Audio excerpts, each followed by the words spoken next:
Could this truly be my family? That lingering question plagued my thoughts as I watched them put on their facade, smiles masking their true intentions. It didn't take long for me to harbor resentment toward this semblance of kinship.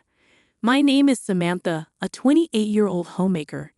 A year ago, I exchanged vows and moved back into my childhood home with my new family.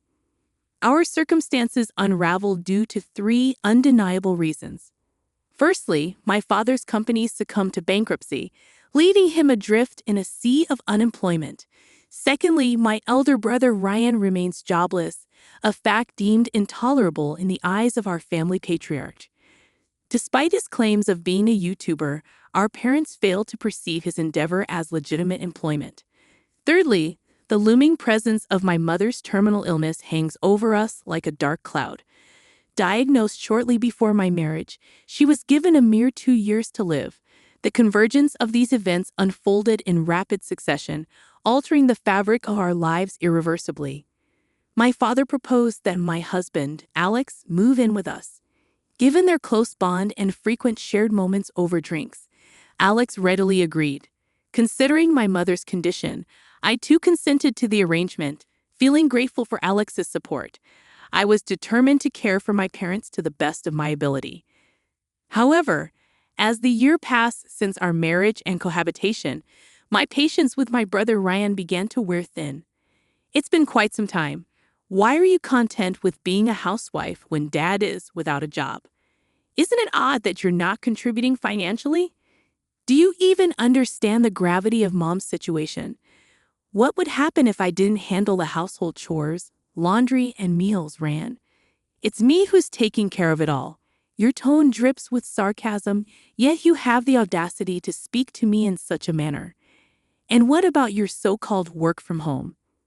Oh, you mean those meager earnings from your side hustle? That hardly qualifies as real work. I don't need to hear this from you, Ryan. Find a real job. Clear? Those words sliced through me like a knife, igniting a firestorm of indignation within. His unfounded accusations left me feeling unjustly attacked, as if I were being painted as the villain in a story I had no part in. When I sought solace in Alex's counsel, his dismissive response of "he's probably just stressed. Don't pay him any mind," offered little comfort, failing to grasp the gravity of my predicament. With my mother's illness weighing heavily on my mind, my brother's callous behavior only added fuel to the fire of my frustration. I couldn't shake the nagging question of whether he even cared about our mother's well-being. His indifference seemed glaringly obvious, leaving me to grapple with mounting stress and anxiety. Hey, looks like my workload might be ramping up. If it does, I might have to skip our usual spa trips for a while. I'm fine with that, but as long as you can handle things at home, we still got to take care of my mom. Don't worry, I won't slack off on my duties. Need some extra cash or anything? No, not really. But could you come grocery shopping with me this weekend? If I buy everything for the week in one go, it'll free up some time for work. If you're serious about this, sure, we'll make a trip out of it. Keen to save time, I opted for a weekend grocery run, planning to stock up for the entire week in one shot to minimize future trips. Then, an unexpected incident unfolded. So, Mad Dog, you've swiped my cash. Out of nowhere, my husband pointed an accusing finger at me, alleging theft. Bewildered, I struggled to comprehend his accusations, let alone discern which money he was referring to. His face flushed crimson with anger as he directed his ire toward me. I couldn't fathom why he'd pin it on me. If anything, I should be the one furious. Blaming others isn't fair. Was it taken from your wallet? Don't act innocent. The $3,000 I stashed in the drawer is nowhere to be found. $3,000? Look, return it now, and we can put this behind us. Wait a minute. Why am I the scapegoat here? I had no clue you were hoarding such a hefty sum in the drawer. But you mentioned you were planning to take on more work lately. I found it rather suspicious. I can't believe you'd think so low of me. No, you've got it all twisted. Please trust me. I'm sorry, but I can't continue this if you won't trust me. Stop this nonsense. Give it back. No, I said give it back. Enough. If you're going to harbor that much doubt, then go ahead. Consider me gone, treated like a criminal in my own family. I'll be out of here by the day's end. I snapped, my patience worn thin by the accusations hurled at me by my own family. Banished from the house, I left in a storm of frustration. However, the next day, I received a frantic call from my brother Ran. Mom's in a terrible state. What? Ever since she realized you were gone, she's been in a state of panic, screaming for you. You need to return and calm her down. I refuse to set foot in that house again. I'm entrusting Mom to you, Ryan. You've never stepped up before, so now's your chance. With a steely resolve, I spoke, though inwardly conflicted. The tug of war between my pride and my worry for Mom weighed heavily on me. Enough with the bravado. This is too much for me to handle alone. She only listens to you, so just come back. Even Alex doesn't know how to handle this. I don't care. You reap what you sow. I will return, and I'm filing for divorce. I couldn't care less about that. It's none of my concern. But if it comes to it, you should take Mom with you. This is Mom and Dad's home. Why should I be the one to leave? If anyone should go, it's you, Ryan. If you're working, you should be self-sufficient. As the eldest son, this house belongs to me. There's no way I'm budging. You have some nerve. Have you ever stopped to think about Mom's well-being? She's fighting an illness right now. I'll return on one condition. You leave, Ryan. Those are my terms. I can't agree to that. It's simply not possible. Quit being so self-centered and come back already. Even amidst such turmoil, Ryan remained obstinate and self-centered. Meanwhile, Alex's absence was conspicuous, seemingly content to linger in the house. Perhaps feeling uneasy, he only returned to sleep, opting to dine elsewhere. My departure had evidently triggered a cascade of discord within the family. I hadn't realized our bonds were so fragile. Then, after a month had elapsed, Alex finally reached out. Hey, how long do you plan to stay away? Come back already. Your mother-in-law is becoming increasingly difficult to handle, posing a significant challenge. Once that's sorted and you've left, we can proceed with the divorce, of course. I'll return. Are you seriously considering that?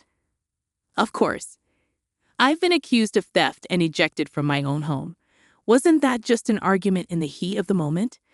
You doubted your own family. I feel like I've failed in life. There's no trust left. Don't be ridiculous. The money is missing, and you're the only logical suspect. It's absurd to point fingers without evidence. Spare me your lectures. Just return the money, and we can put an end to this. You're the one acting foolish. Stop with the accusations. The truth is, you were desperate for money at that time. It's all too convenient. The culprit could only be you, criminal. Enough. Do you even want to know why I needed the money? I couldn't care less. Probably some frivolous purchase, like jewelry or whatnot. You were itching to get your hands on that cash. What's happening tomorrow? Huh? Are you serious? You don't even remember your own birthday. Oh, my birthday. Hold on, don't tell me. That's correct. Just as you suspected. I thought it was about time you had a new suit, and since you mentioned wanting a custom-made one, I was saving up for it. But it wasn't enough. Idiot! You know custom suits cost a fortune, and we can't afford that. That's precisely why I wanted to surprise you with it so badly. Yet you accused me of theft, and that hurt. Hold on, I had no idea. Please forgive me. It's not something to get so worked up about, right? I can't forgive you. The trust is shattered, so it's over. I'm sorry, but divorce is the only option now. That's why I've already consulted a lawyer. Or an attorney. Cut that out. I want to resolve this swiftly and return to my mom's place. I refuse. I won't divorce, and I won't vacate this house. We're meant to inherit it, after all. Huh? My resolve to divorce only solidified as Alex's demeanor remained unchanged.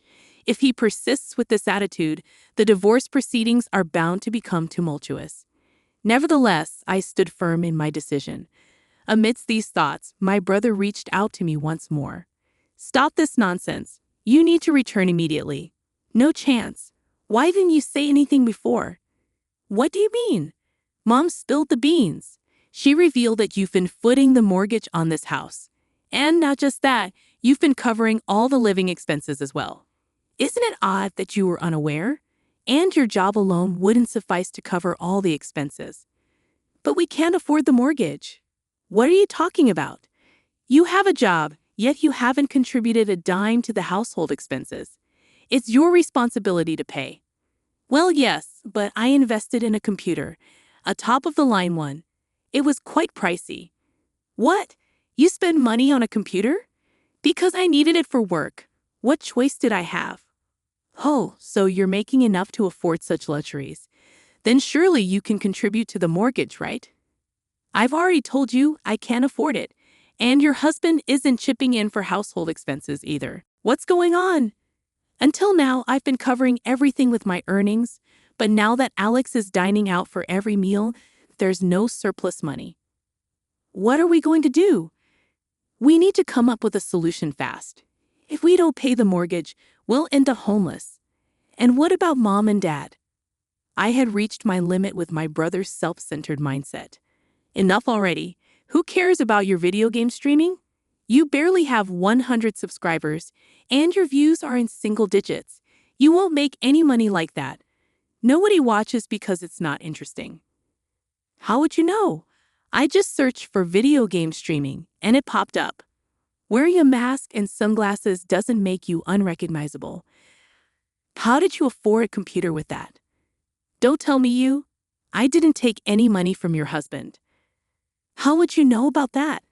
Something doesn't add up. Well, actually, I overheard your conversation. What? There was nobody home when we had that argument. You were out, which is unusual for you. That's a misunderstanding. You must have mixed up the dates. Quit playing games. You're the one who stole it, aren't you? If you don't confess, I'll report you to the police. Wait, hold on. Report me to the police. Please, no, don't do that. I just found some money and I borrowed it. I promise I'll pay it back. Stop with the excuses. I'll never forgive you. Get out of my house now. I'll be back tomorrow, and if you're still here, I'm calling the cops. Don't talk to me like that. We're siblings. We're family. Can't things just stay the same? Don't try to sweet-talk your way out of this. I'll never forgive you. Remember that. Leave before I return tomorrow. Consider yourself warned. Without another word, I ended the call with my brother and switched off my phone. It seemed like he kept calling incessantly afterward, but I ignored it all. The next morning, I returned home. I'm back. My mother rushed to greet me. Mom, you're home. I'm so relieved. I never realized how much we need you, Samantha. I'm truly sorry. Mom, it's not your fault. As we conversed in the living room, my brother Ryan emerged from his room, uttering words that left me dumbfounded. So, you decided to grace us with your presence. Here are the details for the loan repayment. Make sure it's transferred today. Also, I've got a tab open at the delivery place, so you can handle that too. It's your fault for disappearing like this. Take some time to reflect on your actions. What on earth are you saying? Stop this nonsense. I told you to leave. I will call the police. You're risking everything over just $3,000. What $3,000? Don't pretend you don't. Whine all you want. But borrowing a little isn't that big of a deal. You're making a fuss over nothing. Big deal? You take my money, then brush it off like it's nothing. That's not fair, is it? Can I have it back? I don't recall lending it to you. Living under my roof doesn't give you the right to be so entitled. We're family. Can't you just let it slide? No, I can't just let it slide. Give it back. Are you sure you want to continue like this? You might not have a place to stay much longer. Witnessing Alex and my brother's argument, my father intervened. This is unlike you, Dad. Enough. Both of you leave this house. It's my house, and currently, Samantha is the one paying the mortgage. I won't hand it over to anyone. I may be the eldest son, but why is my sister taking charge? You're just the eldest son in name. What have you accomplished? You've been holed up, gaming all day. No job, just coasting on the money I've earned, right? You're over 40. Act your age. Leave. That's too harsh. Isn't it heartless to kick out a man with no means? I've been saying this for ages. This isn't a sudden problem. You could sell that computer of yours. You're not even working. Wait a minute. When I say leave, you leave. And that includes you. What? But I haven't done anything. Haven't done anything? Who drove Samantha away, treating her like a criminal? Marriage is built on trust. Once that's broken, family falls apart. I apologize. I'm sorry. But it was your son, Ryan, who stole, wasn't it? Don't pin it all on me. You befriended me just to worm your way into inheriting my assets, didn't you? The moment I lost my job and the company's collapse, you treated me like dirt because I'm a broke father, right? How despicable. What a vile person you are. I don't want to lay eyes on you. Get out. Don't you dare mess with me. My father's words left me stunned. Perhaps his sudden outburst was the culmination of his frustration reaching its peak. The divorce with Alex was finalized swiftly, ending abruptly. It felt surprisingly relieving, considering I anticipated it to be more complicated. However, after that, Alex reached out to me numerous times. It seems the reason for our divorce became gossip at his workplace, and he couldn't handle it, so he quit. He needs to realize that relying on others' money won't lead him anywhere. And my brother appears to be struggling, taking up a cleaning job at the station. A late start indeed. As for me, I have no choice but to give it my all, praying for my mother's prolonged life. Our family is starting anew with just the three of us, and the brightness has returned to our home life.